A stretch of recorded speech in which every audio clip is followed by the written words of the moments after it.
Hi everyone. Today we are going to study about the topic from your geography chapter, physical features of India. We know that India is a vast country with varied landforms. India is a large landmass formed during different geological periods which has influenced her relief.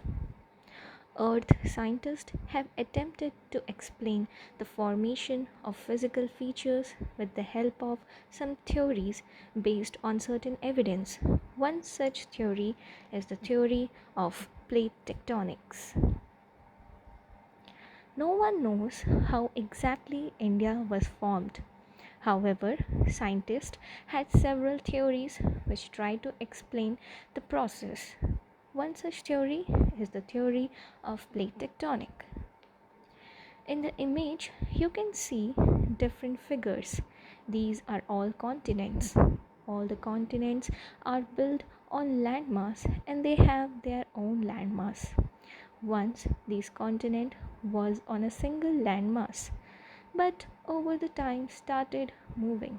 They started moving or drifting from their places, and this moving and drifting of tectonic plates or the continent is called as movement of plates.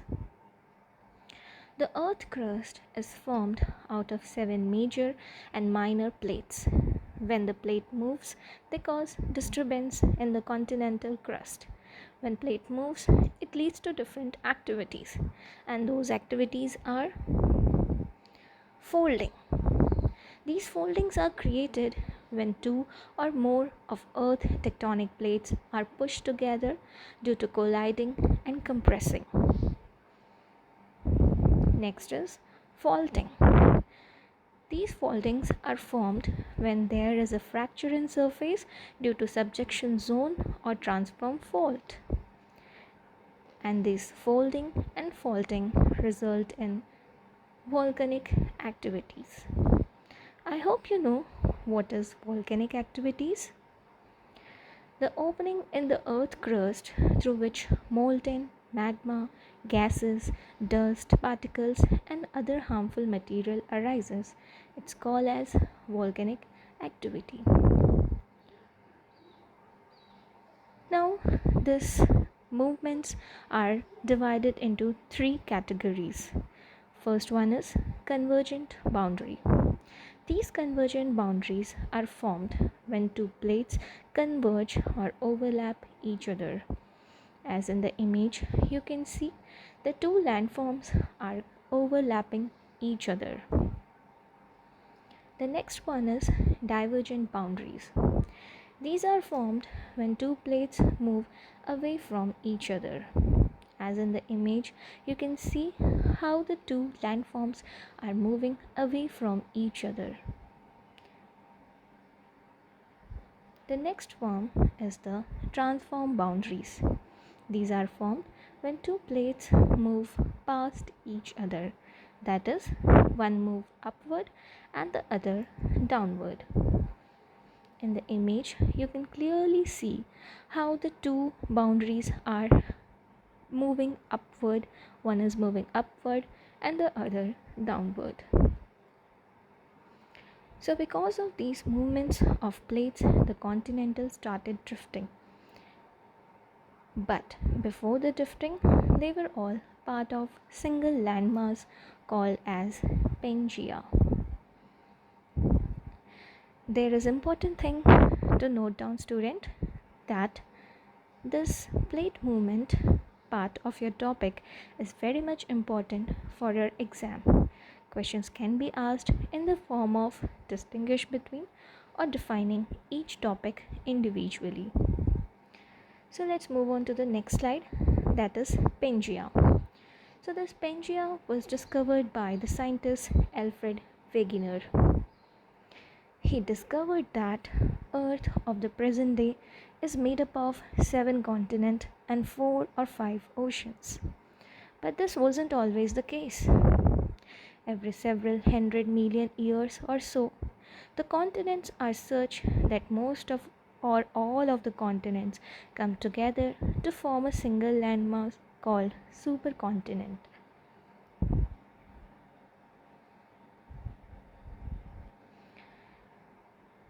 In this image, you can see that around 300 million years ago, when all the continents were together, they were called as Pangaea. First picture is the physical picture of the Pangaea, and the adjacent picture you can see the continents like Eurasia, North America, South America, Africa, Antarctica, and Australia. They were all together a part of single landmass known as Pangaea. But around 120 million years ago, due to the movement of plates, these continents started drifting from their place, and they formed two separate landmasses that are called as Laurasia and Gondwana.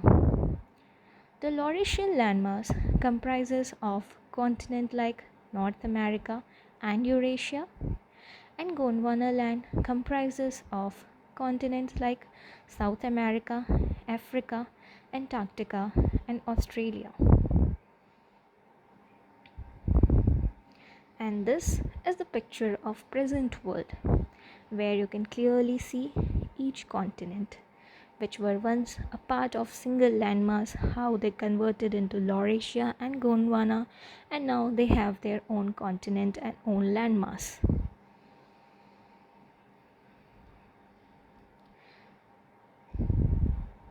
This is the picture of Laurasia and Gondwana around 200 million years ago.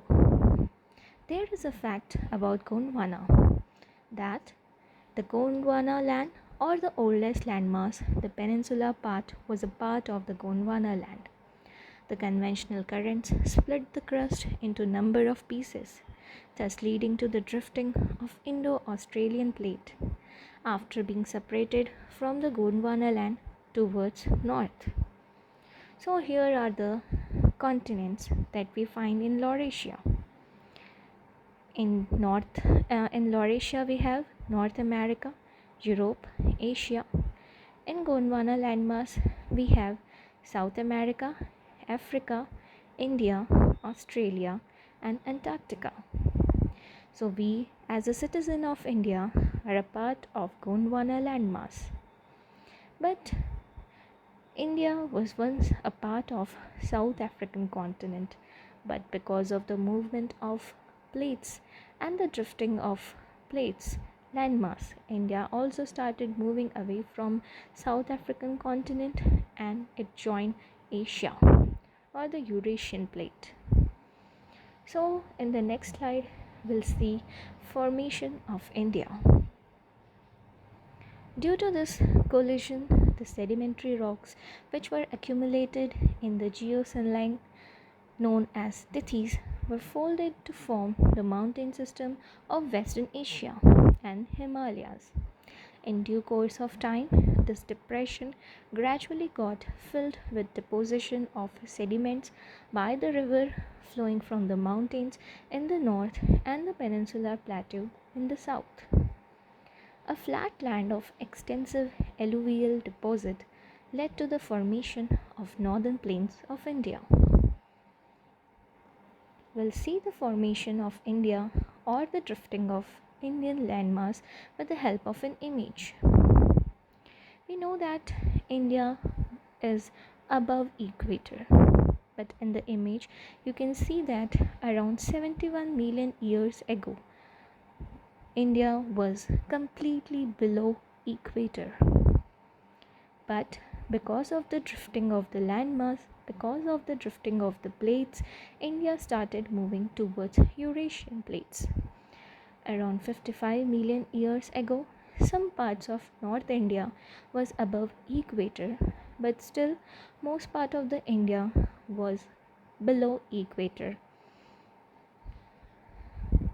Around 38 million years ago, you can clearly see how most of the part of India is above equator, only few parts of South India is below equator.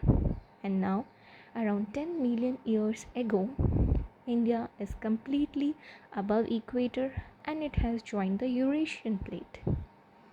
But this movement took a lot of millions and millions of years.